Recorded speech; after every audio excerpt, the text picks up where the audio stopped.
अस्सलाम वालेकुम। नंपाई की अगली वीडियो में आपको खुशामदीद कहता हूँ।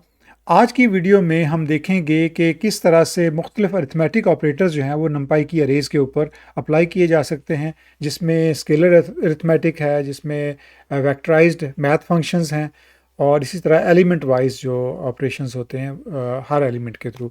तो ये मुख्तलिफ किस्म के अरिथमेटिक ऑपरेशंस हैं जो मुख्तलिफ तरीक़ों की या मुख्तलिफ ज़रूरियात के तहत इनको अप्लाई किया जा सकता है, और ये नंपाई के अंदर बहुत हेल्पफुल हैं जब हमने लार्ज सेट अरेज के साथ काम करना होता है, लार्ज डाटा सेट्स के साथ काम करना होता है। तो और उनके साथ हमने कोई ना कोई अरिथमेटिक ऑपरेशन करना है, यानी कि प्लस माइनस मल्टीप्लिकेशन डिवीजन या इवन कंपैरिजन ऑपरेटर करने होते हैं, तो उस वक़्त ये आपको बहुत हेल्प करते हैं। चलते हैं आज के लेक्चर की तरफ। नंपाई अरिथमेटिक में हम सबसे पहले स्केलर अरिथमेटिक जो है वो ट्राई करेंगे। स्केलर अरिथमेटिक बेसिकली एक लीनियर अलजेब्रा की टर्म है, जिसका मतलब है कि हम एक जो वैल्यू है या सिंगल नंबर है उसको अप्लाई करेंगे पूरी अरे के ऊपर। इसके लिए हमें हम एक अरे लेते हैं, इंपोर्ट नंपाई पहले इंपोर्ट कर लेते हैं एज np, और इसके बाद हम एक अरे डिक्लेयर करते हैं ARR is equal to np.arr अरे, और यहाँ हमें एक लिस्ट चाहिए होगी। यहाँ मैं एक 2 4 6 छोटी सी लिस्ट बना लेता हूँ, और अब हमने इसके ऊपर ऑपरेशंस करने हैं, और वो ऑपरेशन होंगे अरिथमेटिक ऑपरेशन जो कि हम ऑलरेडी कर चुके हैं, plus minus subtraction addition multiplication. तो हम यहाँ पे अगर प्रिंट करते हैं ARR और इसके साथ हम ऐड कर देते हैं ARR+2 फॉर एग्ज़ाम्पल, और इसको अगर हम रन करके देखते हैं तो ये क्या करेगा कि इस 2 को इस अरे की हर एलिमेंट के साथ ऐड कर देगा। यानी ये वो ऑपरेशन है स्केलर अरिथमेटिक, जिसका बेसिकली पर्पज़ ये है कि वो जब आप इस तरह का अरिथमेटिक ऑपरेशन करते हैं तो जो भी आप सिंगल वैल्यू देंगे वो उस पूरी अरे पे अप्लाई हो जाएगी हर एलिमेंट के ऊपर। अगर आप देखें तो रिज़ल्ट में उसने 4 6 8 दिया है, यानी उसने हर एलिमेंट के साथ 2 को ऐड कर दिया है। इसी तरह अगर आप सब्ट्रैक्शन करते हैं तो मैं इसी को फॉर एग्ज़ाम्पल कॉपी पेस्ट करके यहाँ पे सब्ट्रैक्शन कर देता हूँ, और अगर आप सब्ट्रैक्शन करें रन तो आपको 2 - 2 हो जाएगा, 4 - 2 हो जाएगा, 6 - 2 हो जाएगा। तो ये आपकी सब्ट्रैक्शन का रिज़ल्ट आ गया। इसी तरह अगर आप मल्टीप्लिकेशन करते हैं तो ये मल्टीप्लाई कर देगा 2 को पूरी अरे के हर एलिमेंट के साथ। तो आपका जो रिज़ल्ट है वो आएगा 4 8 और 12। तो ये आपका 4 8 और 12 ये रिज़ल्ट आ गया, क्योंकि उसने मल्टीप्लाई कर दिया 2 को तमाम एलिमेंट्स के साथ। अगर मैं इस पे डिवाइड करता हूँ फॉर एग्ज़ाम्पल, तो अब डिवाइड कर देगा हर एलिमेंट को 2 के साथ। और अब अगर मैं इसको जो अगला ऑपरेशन है अगर आप देखें तो ये डिवीजन उसने कर दी है, और 2 को 2 से डिवाइड किया तो 1.0 आ गया, 4 को 2 से डिवाइड किया तो 2.0 आ गया, 6 को 2 से डिवाइड किया तो 3.0 आ गया। अब अगर हम इसकी पावर ऑपरेशन करते हैं कि अरे जो है इसकी पावर 2। अब पावर 2 का मतलब क्या होता है, मैं आपको थोड़ा सा समझा दूं अगर आपको मैथ का नहीं पता। तो पावर 2 का मतलब ये होता है, अगर फॉर एग्ज़ाम्पल अगर मैं कहता हूँ कि 2 की पावर 2, तो इसका मतलब ये होता है इज़ इक्वल टू कि 2 को आपने 2 दफ़ा मल्टीप्लाई करना है। और अगर मैं कहूँ कि 2 की पावर 3 है तो आपने 2 को 3 दफ़ा मल्टीप्लाई करना है उसके अपने साथ। तो इसका रिज़ल्ट क्या होगा, अगर 2 की पावर 3 है तो इसका रिज़ल्ट होगा कि 2 ज़रब 2 ये 4 हो गया, और 4 को फिर दोबारा 2 से ज़रब दी 8, तो 2 की पावर 3 जो है वो उसका रिज़ल्ट होगा 8। तो इस तरह से बेसिकली पावर जो है वो इस तरह से काम करती है। तो अगर मैं इस अरे को मल्टीप्लाई कर यानी पावर करता हूँ 2 की, और इसका रिज़ल्ट अगर आएगा तो वो हर एलिमेंट में 2 की पावर जो है वो 2 दे देगा, 4 की पावर 2 को बना देगा, और 6 की पावर 2 कर देगा। तो अगर आप 4 की पावर 2 करेंगे, मैं यहाँ पे साथ साथ करके दिखाता हूँ आपको कि अगर फॉर एग्ज़ाम्पल ये 4 है और 4 की पावर अगर 2 होगी तो वो रिज़ल्ट क्या होगा कि 4 और उसके साथ फिर 4, 4 ज़रब 4, तो 4 की पावर 2 जो है वो हो जाएगा 16।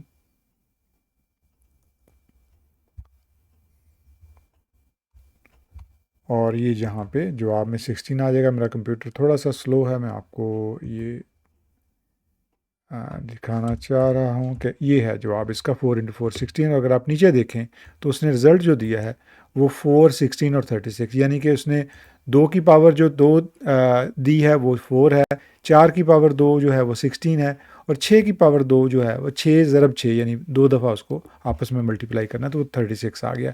तो इस तरह से स्केलर अरिथमेटिक जो है वो काम करती है।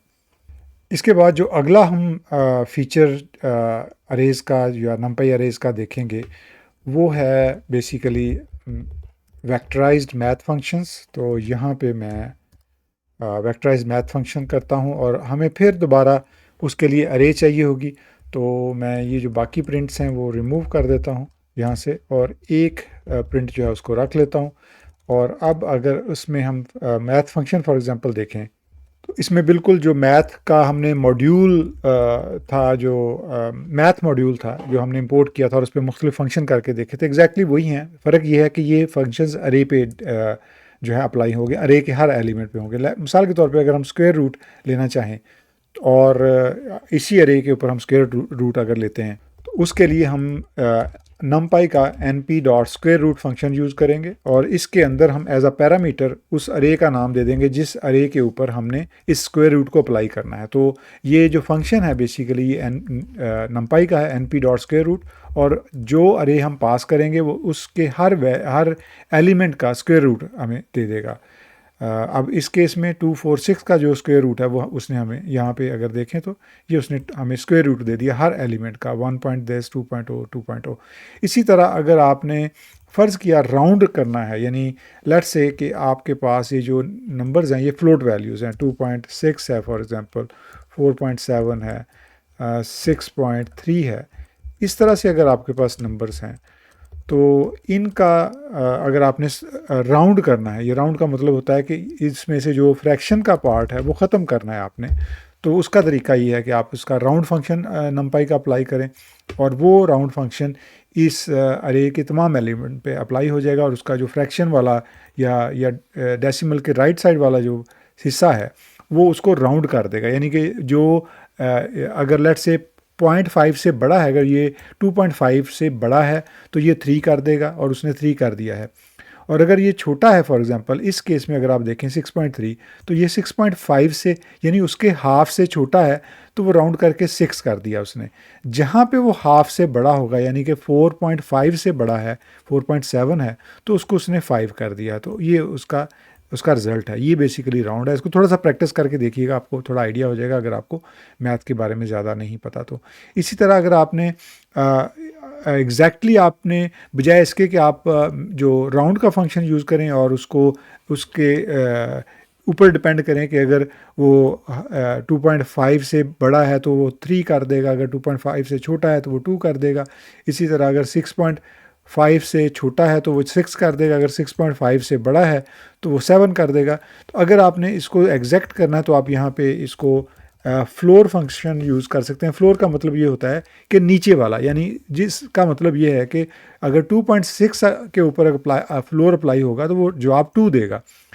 इसी तरह अगर 4.7 पे अप्लाई होगा तो जवाब 4 होगा, क्योंकि नीचे वाला जो इंटीजर वैल्यू है वो उसने देनी है आपको, या जो नीचे वाली जो वैल्यू होगी वो देगा, फ्रैक्शनल पार्ट जो उसका ख़त्म कर देगा। इसी तरह 6.3 में वो नीचे वाली वैल्यू जो उसको 6 दे रहा है।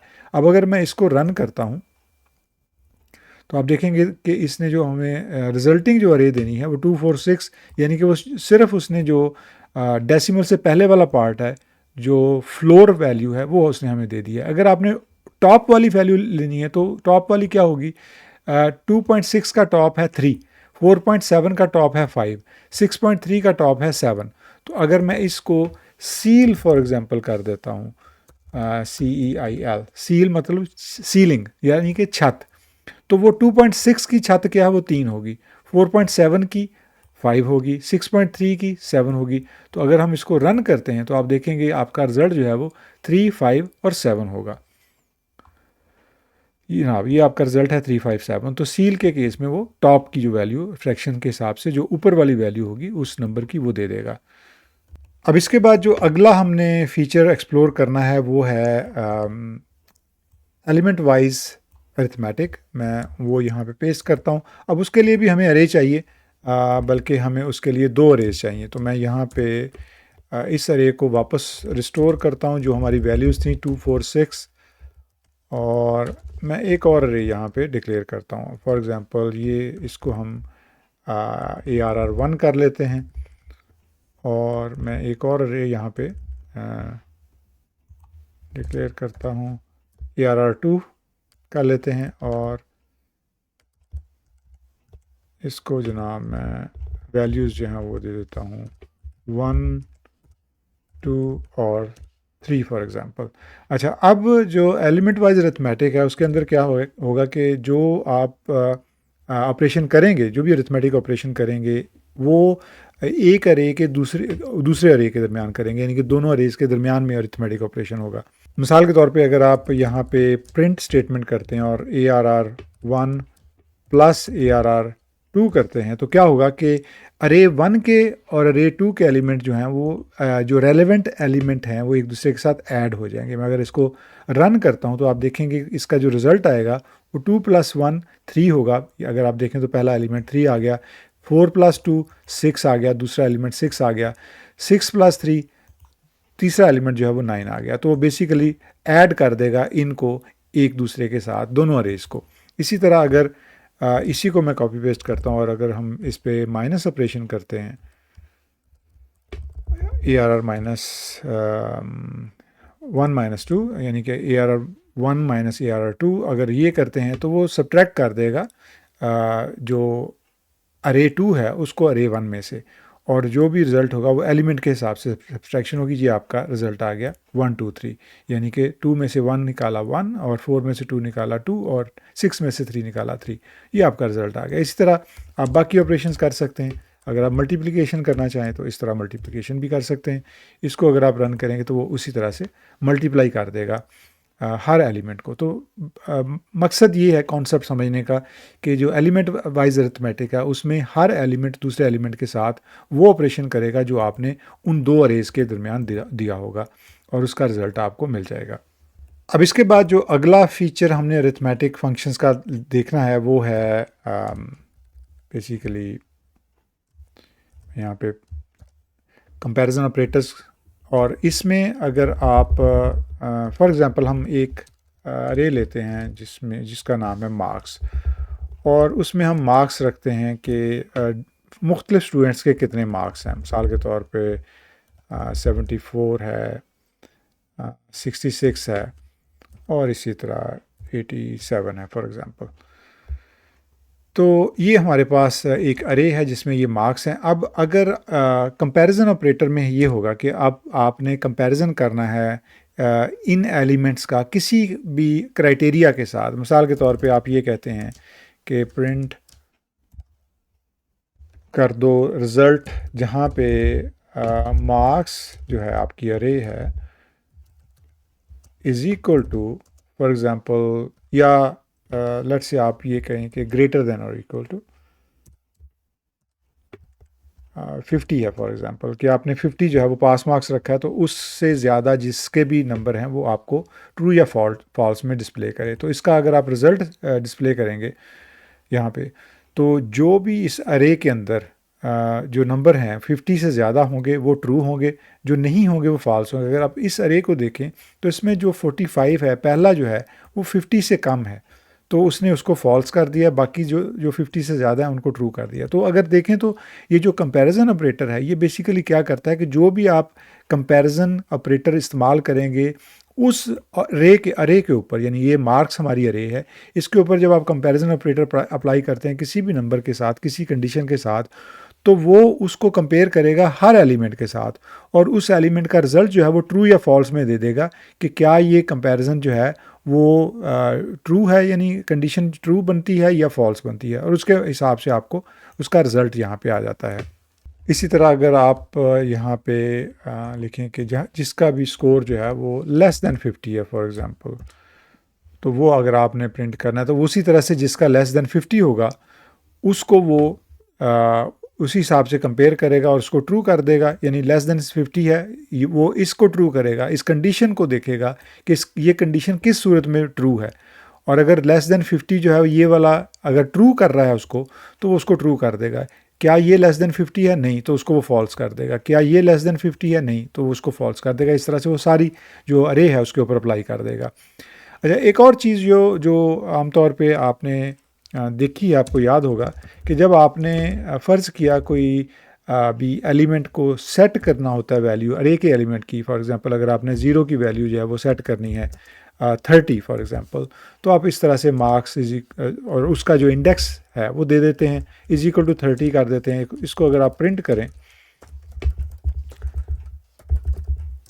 अब अगर आप मार्क्स को प्रिंट करेंगे तो जो 0 इंडेक्स है उसके ऊपर वैल्यू जो है वो 30 सेट हो जाएगी। बेसिकली इस तरह से आप वैल्यू सेट करते हैं किसी भी अरे के किसी भी इंडेक्स की। सॉरी, ये कुछ गलती यहाँ पे हो गई,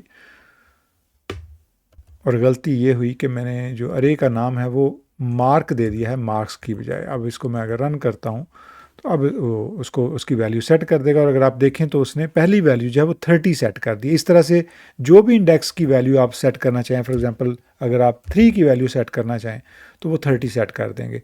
अच्छा, अब जो चीज़ मैं यहाँ पे समझाना चाह रहा हूँ वो ये है कि जिस तरह से आप इस तरह वैल्यू सेट कर सकते हैं, अगर आप इसके अंदर भी कंपैरिजन ऑपरेटर दे दें, मिसाल के तौर पे आप ये कर दें कि मार्क्स इज़ लेस देन 50, जहाँ पे मार्क्स लेस देन 50 हो वहाँ पे वैल्यू 0 सेट कर दो, यानी जो फेल हो गया उसकी वैल्यू 0 सेट कर दो।